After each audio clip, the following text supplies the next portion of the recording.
ఏమీ చేయకుండా ఉంటే ఏటా లక్షల్లో సంపాదన. ప్రపంచంలోనే అత్యంత వింతైన జాబ్ ఇది. సాధారణంగా మనం డబ్బు సంపాదించాలంటే ఒళ్ళు హూనం చేసుకొని కష్టపడాలి, లేదా బుర్ర పగిలేలా ఆలోచిస్తే, అలాంటి పని చేస్తేనే లక్షల్లో జీతాలు వస్తాయి. కానీ జపాన్కు చెందిన ఓ వ్యక్తి ఈ సూత్రాలన్నింటినీ తిరగరాశాడు. ఒంటికి మెదడుకు పని చెప్పకుండా లక్షల్లో సంపాదిస్తున్నాడు. తను ఏ పని చేయడు, కనీసం మాట్లాడు కూడా. కేవలం వ్యక్తి పక్కన అలా మౌనంగా కూర్చున్నందుకు ఏటా లక్షలాది రూపాయలు సంపాదిస్తున్నాడు. జపాన్ రాజధాని టోక్యోకు చెందిన షోజీ మోరిమోటో అనే వ్యక్తి ఈ వింత వృత్తితో గ్లోబల్ సెలబ్రిటీ అయిపోయాడు.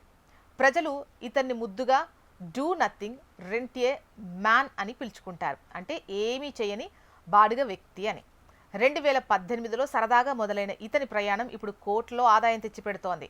మోరిమోటోను రెంట్కు తీసుకునే కస్టమర్లు అతనికి ఎటువంటి కష్టమైన పని అప్పగించకూడదు. అతన్ని సర్వీస్ అండ్ రూల్స్ ఎలా ఉంటాయి అంటే, కామ్గా ఉంటాడు. కస్టమర్ బుక్ చేసుకున్నటువంటి టైంలో వారి పక్కన ఏం చేయకుండా అలా కూర్చుంటాడంతే. అండ్ పక్కన కూర్చున్నాడు కదా అని ఉచిత సలహాలు ఏమి ఇవ్వడు, ఎవరిని విమర్శించడు. అండ్ నో వర్క్, శ్రమతో కూడిన పనులేవీ లేవు.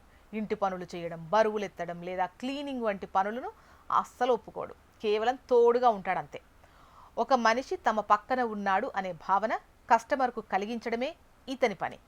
నేటి ఉరుకుల పరుగుల జీవితంలో ఒంటరితనం అనేది పెద్ద సమస్య కదా. ఎవరికీ చెప్పుకోలేక, తోడు లేక బాధపడేవారు మోరిమోటోను ఆశ్రయిస్తున్నారు.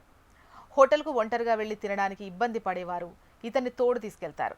ఒంటరిగా ఆసుపత్రికి వెళ్లాలన్నా లేదా పార్కులో నడవాలన్నా భయం వేసేవారికి ఇతను ఒక సాక్షిగా, తోడుగా ఉంటాడు.